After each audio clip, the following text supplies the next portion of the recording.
Hi everyone, yeah, what's up, Yes, my name is Esredu, and I'm going to welcome you again to my channel. But we are back again with our reaction videos, and today, I'm here to react to another beautiful piece from Charlie Kirk. It is titled as, Charlie Kirk crashes know-it-all with 3 simple questions. Bro, if you've ever encountered people who act like they know it all, you really understand what I'm talking about. You know, it's sometimes crazy dealing with somebody who thinks they know everything on the surface of this planet. But one thing you gotta know is that nobody can know it all. That is why we sometimes need to take our time to learn from one another. Alright, ladies and gentlemen, I wouldn't take your precious time on this particular piece. Please sit back, relax, and let's enjoy this. Let's go. No, I'm not making. I'm asking a question, dude. Like, where do we get it from? Yeah. So then, how about this? How and where should we dispose of the incredibly acidic, sometimes radioactive batteries that electric vehicles use? Where should we dispose of them? But that argument, you see, it's a straw man because you're Answer the question. No, I am answering question. Yo, cool. I am answering. So how much of the global temperature rising is because of human activity? No. What percentage? Is it 70%, 80%, 85%, 5%, 1%? Because that's not what the study said. They're saying that human activity is contributing to part of the increase. What part? They don't know. That's debated. I recognize you from earlier, right? Yeah. I kind of want to continue Sure. the conversation about climate change. Oh, okay, so this is more of a follow-up conversation. You know, before the video started, I acted a little lost because I didn't really know the import or inbuilt of that particular conversation. But it somehow started from the mid part of it. No wonder it's in black and white, bro. So that is more of, serving as a sort of, remembrance or something of the sort. So this is the actual footage. All right, bro, let's catch a glimpse of this. Let's go.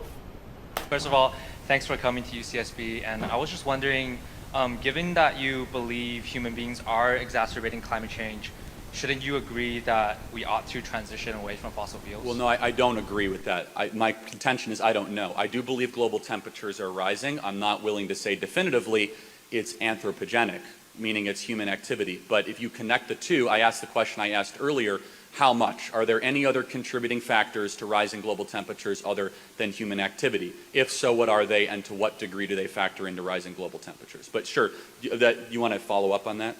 Yeah, I was wondering, how can you not know whether climate change is happening when a recent survey of 88,125 climate-related studies done by Institute of Physics cites that more than 99.9% of peer-reviewed scientific papers agree that climate change is caused by human activities? How much?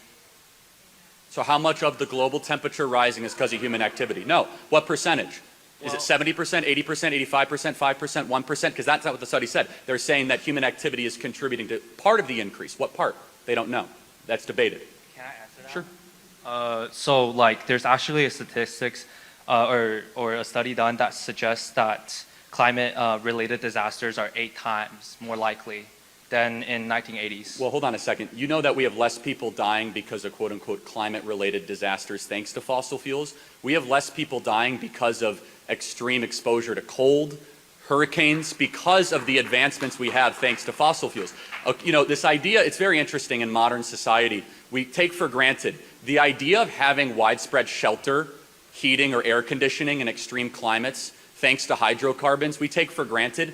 That used to be a leading cause of death of human beings up until 1850s. Now, if I posit your contention, climate-related catastrophes, even though, according to peer-reviewed studies, that climate-related catastrophe death is actually at all-time low, the question is then for you, which is, what would you get rid of, when, and what would the cost of that be? That is the question, so please answer that.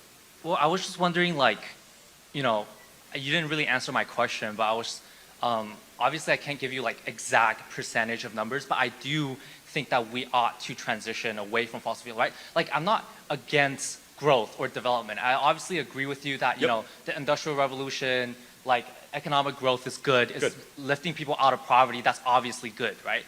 But in developed countries today, where we have the ability to not damage our economy, but also benefit the environment, shouldn't we do that? Okay, so give me an example. What specifically would you ban? You're king for a day. What would you ban? Would you ban liquid natural gas? Would you ban nuclear? Would you ban fracking? Would you ban What kind of hydrocarbons would you ban? Give me the examples, and you're king for a day. What would you do? Well, see, I wouldn't like straight up ban something, right? So I'm not Okay. advocating for like, you know, just like fossil fuels. We end fossil fuels like Okay, immediately. That's a right? mature answer. Good for you. No, I mean that. That's because the radicals don't always say that. Please continue. Right. So I'll argue for like market-based solutions, a transition away. Like for example, I think in 2020, like the government funded $5.9 trillion to fossil fuel companies. I would say that instead of investing this money, $5.9 trillion to fossil fuel companies. That doesn't sound right. But you might be in tax credits, maybe, or tax breaks. That doesn't sound Subsidies. right. Subsidies. No, that's 5.9 billion, probably not trillion. There's no way. It's trillion. Yeah, well, the federal budget was 3.8 trillion. So there's no way we spent more than our federal budget. No. But I'm going to help you out. It's probably billion. Did you say trillion or billion? It's trillions done by the International Monetary Fund. And probably it's not. It's not possible. I mean, I'm sorry to. I'm not saying just in the United States. Oh, okay, worldwide. All right, then that might be conceivable. Sure. Right. So I mean, yeah. But anyways, so I would say instead of subsidizing these fossil fuels companies, I would say that take these subsidies to renewables and other forms of cleaner energy that would be beneficial to the environment while still pertaining economic Fair enough. growth. Last question. So where do we get the cobalt to make the batteries, and what do we do with them? No, I'm asking. Where do you recommend we get the cobalt to make the batteries? Wait, can I answer? So like your argument is about this mining argument, right? Like. No, I'm asking a question, dude. Like where do we get it from? Yeah. So then, how about this? How and where should we dispose of the incredibly acidic, sometimes radioactive batteries that electric vehicles use? Where should we dispose of them? But that argument, you see, it's a straw man because you're Answer the question. No, I am answering question. I am answering. I am literally answering your questions, right? So you're arguing about this renewable energies and their batteries and how they cause environmental harm, right? I've asked a question. I'm not making an argument. What should we do with the batteries once we use them? I'm saying that's a straw man because you can't. Straw man question. That's a first. I've never been accused of a straw man question. Because you have an underlying premise in your question that renewable energies exist in a vacuum, but you can't do that. That's not comparative analysis. You have to compare renewables with fossil fuels, with fracking and stuff. Right. All right, pal, how about this? You can't answer the question because deep down you know that cobalt-powered batteries are worse for the environment than liquid and natural gas and nuclear power. So you come up on here to try to virtue signal, I love the environment, but as soon as you ask me about the incredibly environmentally inefficient, destructive, animal-killing, acidic-producing batteries, you're a strong man. You're out of time. Thanks for being here tonight. Next question. Everybody, thanks so much for watching. Yes, ladies and gentlemen, we just watched another beautiful conversation between Charlie Kirk and a college student. I'm yet to meet an individual who claims not to love these beautiful conversations Charlie is always having with the amazing students out there. I disagree with the title a little here, which describes the students as, you know it all or something. No. That guy is a little brainy, and I love that about him. He's a little brainy, and I love that about him. You know, when it comes to addressing issues affecting our environment and the planet as a whole, it is an area we should not overlook. But I really understand Charlie from a different and a clearer perspective. You know, day in and out, we keep talking about how certain things are detrimental to the environment, especially the actions and inactions of man. You know, no doubt a whole lot of published articles in peer-reviewed journals made mention of the fact that the activities of man, that is you and I, are rather causing more harm to the environment than any other thing, as mentioned by the gentleman. But it has become obvious that no one has been bold enough, or no one has been able to come out with this amazing comparative analysis, or no one has been able to come out with data pointing to the fact that this percentage of human activities is causing more damage to the environment than good. Clearly, that is where Charlie is coming from. But ladies and gentlemen, you know, with respect to this particular conversation, I wouldn't dwell so much on it, neither would I make a lot of comments, because irrespective or irrespective of whatever we pinpoint to be causing damage or harm to the environment, mankind has an iota of contribution or contributing factor to it. So clearly, man directly or indirectly is a causative factor or organism to the damages being done to our planet or environment day in and out.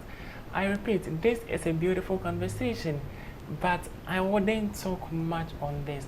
I am rather leaving it to the wonderful audience out there. Please keep your comments coming. Let's share your thoughts on this exciting and beautiful conversation. And let's begin. I really loved the environment, how the audience were cheering for Charlie, and another end of the audience in the auditorium were also cheering for the gentleman. I also love the fact that the gentleman was able to stand on his grounds, not to be bullied by Charlie. You understand what I'm talking about?